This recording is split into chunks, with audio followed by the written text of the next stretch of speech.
On a parlé de Valérie Pécresse et j'ai expliqué les raisons pour lesquelles j'ai estimé devoir quitter sa campagne électorale et pourquoi j'ai démissionné de mon poste de délégué spécial à la gastronomie. Mais ce n'est pas pour autant que je quitte la politique. La démission de l'exécutif régional, ça ne veut pas dire que j'abandonne la politique, ça ne veut pas dire que j'abandonne le combat que je mène pour l'outre-mer. Je reste conseillère régionale parce que j'ai encore énormément de choses à faire pour les outre-mer, ça il faut le savoir. Et puis la raison essentielle de cet abandon, je veux le dire, c'est le manque d'intérêt que Valérie Pécresse a affiché pour les outre-mer. Vous savez que les outre-mer, c'est mon combat. À partir du moment qu'elle ne fait pas une ligne sur les outre-mer, je ne peux pas continuer dans cette campagne. Et puis, cerise sur le gâteau, j'ai appris que lundi, elle va comme par hasard donner une conférence de presse pour parler de son programme sur l'outre-mer. Donc, j'ai bien eu raison de soulever ce problème parce qu'à vous, je ne cache rien. C'est pas parce que j'ai soutenu Valérie Pécresse que je vais cautionner le fait qu'elle ne soutienne pas les outre-mer. Vous comprenez bien que c'est mon avantage, c'est votre avantage de voir le travail que je fournis depuis de longues années pour les outre-mer. Et c'est ça mon combat vraiment. Mais vous savez, je vais vous dire, ce n'est pas sans éprouver une réelle émotion que j'ai dû prendre cette décision. Après cette intervention, j'ai été attaqué et sali par un élu.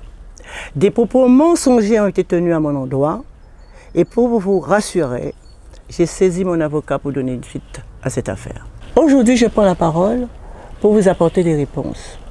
Vous savez, mon métier, c'est d'abord chef, restauratrice et animatrice de télévision.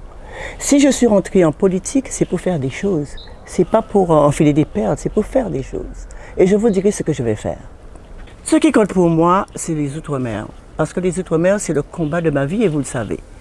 C'est celui qui m'a fait intervenir à chaque fois que c'était nécessaire. C'est celui qui m'a poussé à soutenir de bonnes décisions politiques ou à m'opposer à des décisions injustes, ça vous le savez. Évidemment, sans regarder la couleur politique de ceux qui les prenaient, parce que je n'ai aucun intérêt, puisque je ne fais pas une politique partisane. Alors quand Emmanuel Macron et son gouvernement ont pris la décision de supprimer François, vous vous souvenez, je me suis insurgée. J'ai même constitué une équipe pour aller voir le ministre de la Culture. Je suis sûre que vous avez ça en mémoire.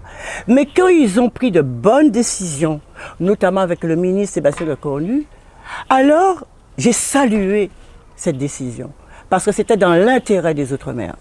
Et quand Valérie Pécresse, présidente de la région Île-de-France, a distribué des masques aux Antilles avec des masques, des tests à la place du gouvernement, j'étais à ses côtés. Et d'ailleurs, c'est même moi qui lui ai suggéré.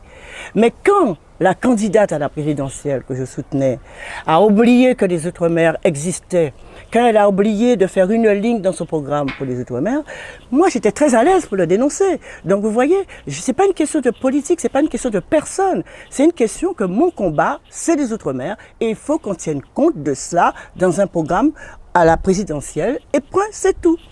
En tout cas, personne ne me fera arrêter mon combat.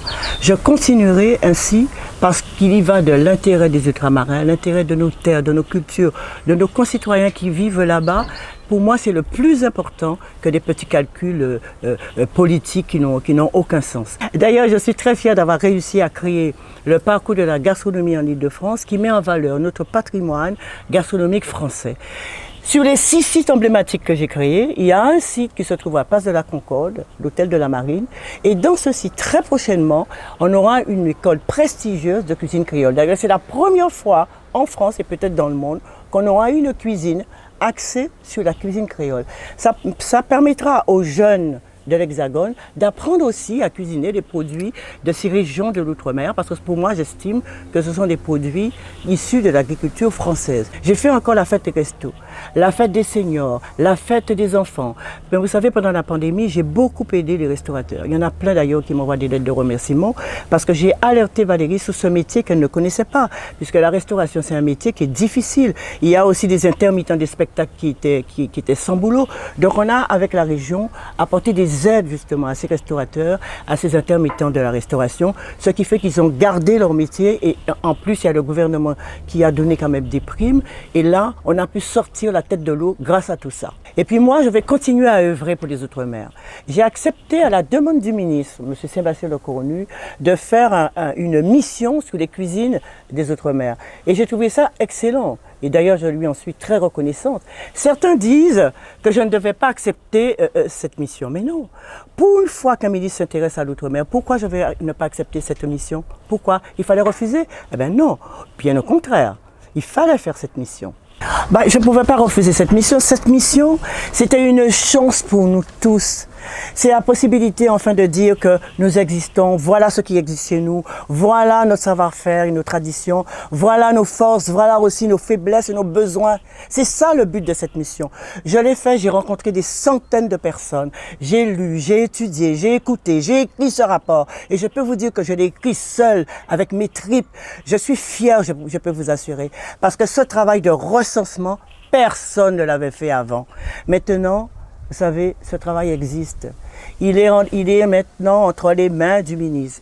Et avec lui, je discute de solutions concrètes à mettre en œuvre pour les Outre-mer. Pour améliorer évidemment les conditions de vie, de travail dans les Outre-mer, bien évidemment, pour valoriser nos cuisines, notre culture, pour booster notre économie, pour être plus fiers et plus forts. C'est ça que nous attendons des Outre-mer. On devrait d'ailleurs s'en réjouir plutôt que de critiquer ça. Parce que, évidemment, quand j'ai appris que j'allais faire une mission par le ministre Leccoronu, tout le monde m'a dit, oui, elle a quitté son parti, etc. Mais il faut voir le côté positif des choses. Et c'est ça qui m'a motivé. Quand il m'a dit de faire cette mission-là, j'étais ravie. Vous devriez être aussi ravis comme moi. On devrait s'en réjouir au lieu de critiquer. Et je continuerai de toute façon à ses côtés pour aller jusqu'au bout dans cette mission. Vous êtes nombreux à me demander comment ça s'est passé, cette mission. Vous savez, ça a été extrêmement compliqué. On ne peut pas faire un rapport comme ça sans se déplacer, sans aller dans les Outre-mer. Après plus d'1 an de recherche dans tous les territoires des Outre-mer, j'ai remis mon rapport le 21 février parce que ça m'a pris du temps. J'ai remis ce rapport le 21 février au ministre. J'ai soulevé tous les problèmes que rencontrent nos ultramarins. Je ne me suis pas concentré uniquement à parler de gastronomie. J'ai parlé des problèmes les plus complexes, spécifiques à l'outre-mer, comme le pouvoir d'achat, le social, la santé, l'environnement, par exemple le chlordécone, les sargasses, les problèmes de l'eau, etc. Ça sont des problèmes très importants que nous rencontrons aux Outre-mer. Quant à mon orientation politique, parce que je sais que vous vous posez des questions, vous voulez savoir ce que ferait Babette, eh bien rassurez-vous, je me suis engagée en politique.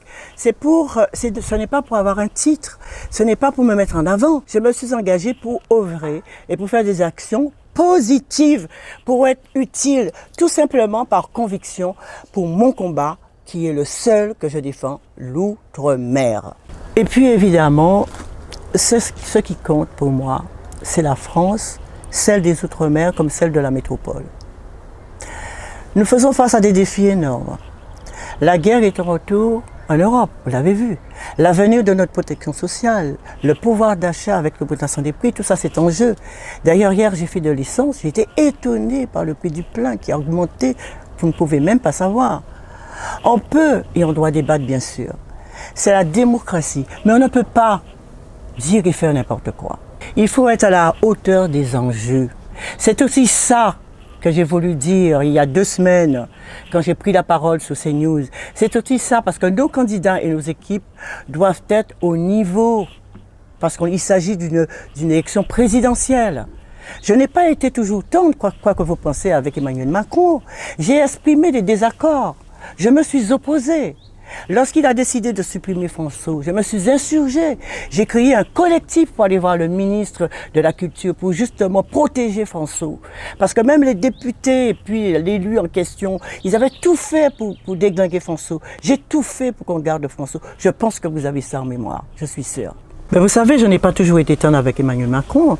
J'ai exprimé mes désaccords, je me suis opposé quand il fallait, mais je fais aussi ce constat. Le président de la République tient bon pendant cette période grave que nous vivons, une période si difficile. Je pense que c'est le moment de faire bloc derrière lui. Et puis en tant que candidat, il a présenté un programme qui tient la route.